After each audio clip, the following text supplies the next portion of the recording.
Sebagian besar proyek Cina adalah infrastruktur dan pandemi ini telah membuat perjalanan global menjadi sangat sulit. Bahkan beberapa proyek ini tertunda akibat wabah yang melanda dunia. Dan pada saat yang sama, konektivitas di dunia maya menjadi lebih intens. Penggunaan aliran data dan permintaan infrastruktur digital melonjak drastis. Pemerintah Cina telah menggandakan inisiatif Belt and Road-nya. Infrastruktur yang dibangun Cina untuk masa depan digital mulai terbentuk. Infrastruktur digital ini telah menjadi bisnis baru dari inisiatif Belt and Road fisik. Kekuatan teknologi Cina dan strategi digitalnya telah membuat Cina tetap kokoh dalam menghadapi wabah COVID-19. Inisiatif Belt and Road versi kedua ini telah menopang tersendatnya jalur sutra fisik atau yang kita kenal dengan Belt and Road.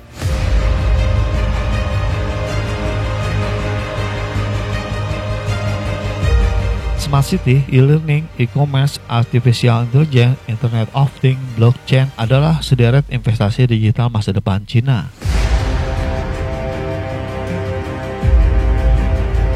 Dan untuk informasi selanjutnya tetap stay tune di channel kami, bukan asal bacot.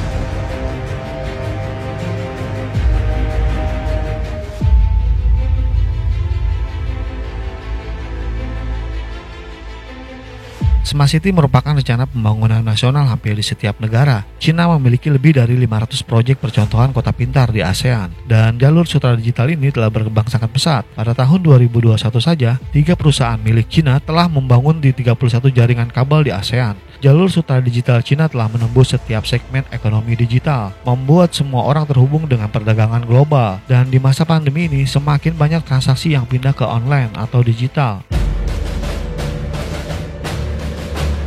Isu dan propaganda yang menjegal Huawei pada resiko keamanan ternyata malah membuat Huawei jauh lebih besar lagi di ASEAN. Huawei tidak hanya menyediakan peralatan 5G, tetapi Huawei juga membangun jaringan bisnis di sekolah dan pemerintahan.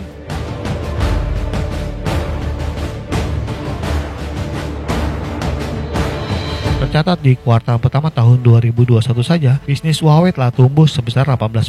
Belum lagi 3 situs e-commerce terbesar di Asia Tenggara dan semua itu adalah ekuitas Cina.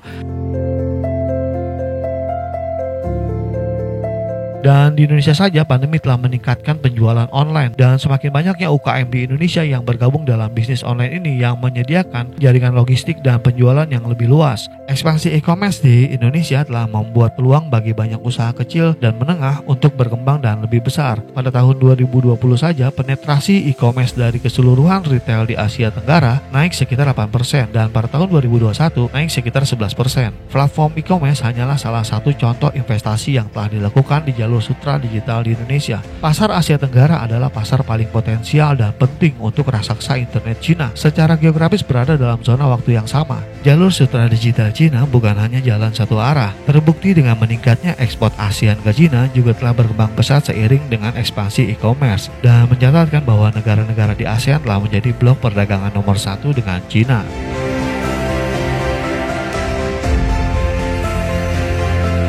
Nah, demikianlah ulasan kami tentang bagaimana kekuatan Cina dan strategi digitalnya tetap membuatnya kokoh dalam menghadapi wabah COVID-19.